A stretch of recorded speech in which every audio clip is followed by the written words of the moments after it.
Thank you very much, everybody. All right, the upshot of that, more regulation for Wall Street announced in the final closing minutes while it was still trading on Wall Street, and it sold off on Wall Street on concerns this administration might overdo the regulation thing, as it's been doing the overhitting thing of Wall Street. Welcome, everybody. I'm Neil Cavuto. And Fox on top of another sell-off amid talk that maybe the commander-in-chief is popping off about the guys at the corner of Wall and Broad. Again, the gist of the president's remarks just now: we need more regulation, that with the free markets, it is not a guarantee of a free license to abuse investors. The fear in the financial community is that the medicine could be a whole lot more potent and dangerous than the disease it's addressing. To Fox Business Network's Charles Payne on whether any of the sell-off is linked to what's going on in Washington.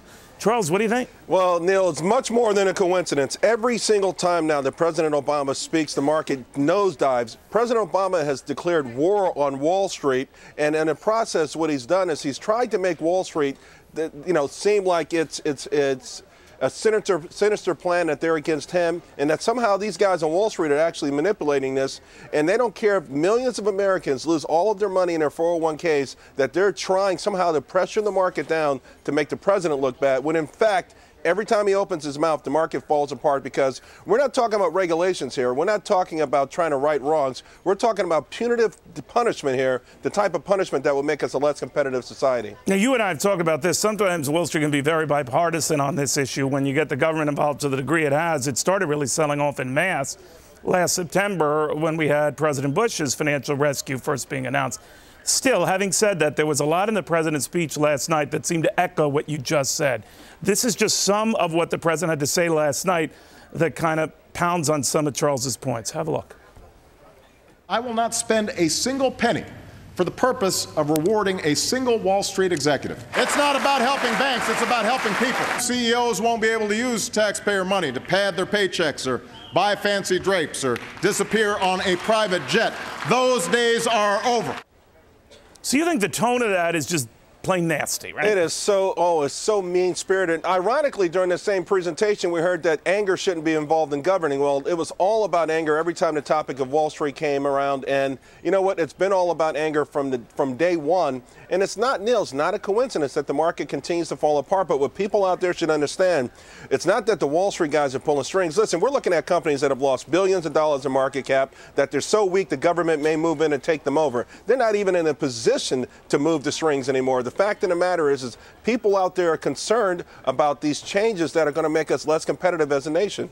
Let me ask you, because there's one other I want to go to, but ahead of that, what do you make of I have a theory on this. I'm probably wrong, but here's my crackpot theory, Charles, that if you bash Wall Street enough and you minimize it and in this populist rage say, look, these guys don't like me, but who cares? I'm looking out for you. Ignore that huge sell-off. What do you make of that?